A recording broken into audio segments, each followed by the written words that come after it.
கடவுளை பார்த்தாச்சு, செம்ம ஹாப்பி. ஆருத்ரா ஃபஸ்ட்டு தரிசனம் ஏகாம்பரநாதர் கோயிலில் பார்த்துட்டேன். எனக்கு உண்மையிலேயே ரொம்ப சந்தோஷமாக இருக்குது. அந்த ஈஸ்வரனோட பிளஸ்ஸிங்ஸு எனக்கு இருக்குது. நான் நிஜமாக ரொம்ப அப்சர்வ் பண்ணிட்டேன். செம்மங்க. இந்த கோயிலில் பார்த்தீங்கன்னா ஒரு ஸ்பெஷல், ஒரு இல்லை நிறைய ஸ்பெஷல் இருக்குது. ஒரு ஸ்பெஷல் இன்றைக்கி நான் தெரிஞ்சுக்கிட்டேன். என்னென்னா 3500 இயர்ஸாக ஒரு மாமரம் இருந்திருக்கு. 2004 அந்த மாமரம் வந்து செத்து போகிற நிலைமைக்கு வந்துட்டுருக்கு. அதை என்ன பண்ணியிருக்காங்கன்னா, அறிவியல் ரீதியாக இருக்கிறவங்க எல்லாரும் வந்து டெஸ்ட் பண்ணி அதை எடுத்து நிறைய கண் வர வச்சு, பதியம் போட்டு நிறைய கண்ணுங்க வர வச்சு அதுலேருந்து நிறைய மாமரத்தை கோவில் உள்ள வச்சுருக்காங்க.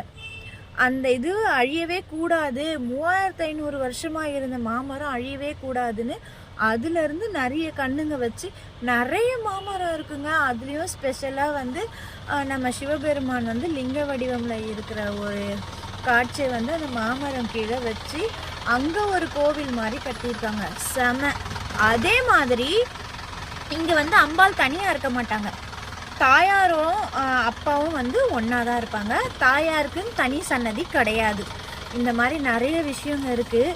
என்னை ரொம்ப ஹைலைட்டாக எடுத்த விஷயம் இந்த மாமரமோட விஷயம்தான். நீங்கள் கண்டிப்பாக வாங்க. அதுக்கப்புறம் வந்து இங்கே வர்றது எதுக்குன்னா, நம்ம தெரிஞ்சு செய்கிற தவறுகளுக்கும் தெரியாத செய்கிற தவறுகளுக்கும் இங்கே வந்து நல்ல ஒரு தீர்மானமான மன்னிப்பு உண்டு.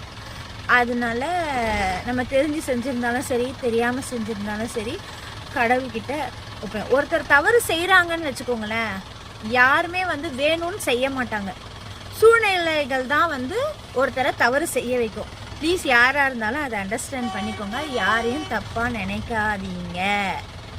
ஓகே ஃப்ரெண்ட்ஸ், இந்த கோயிலில் கிடைச்ச அனுபவத்தை உங்களுக்கு ஷேர் பண்ணிட்டேன். ஃபஸ்ட்டு கோவிலில், அதாவது ஏகாம்பரேஸ்வரர் கோவிலில். ஓகேங்களா? நெக்ஸ்ட்டு திருவண்ணாமலைக்கு கிளம்புறோம். அங்கே என்ன ஒரு அனுபவம் கிடைக்குதுன்னு பார்ப்போம். அதையும் நான் உங்ககிட்ட ஷேர் பண்ணுறேன். தேங்க்யூ. டடா பாய்.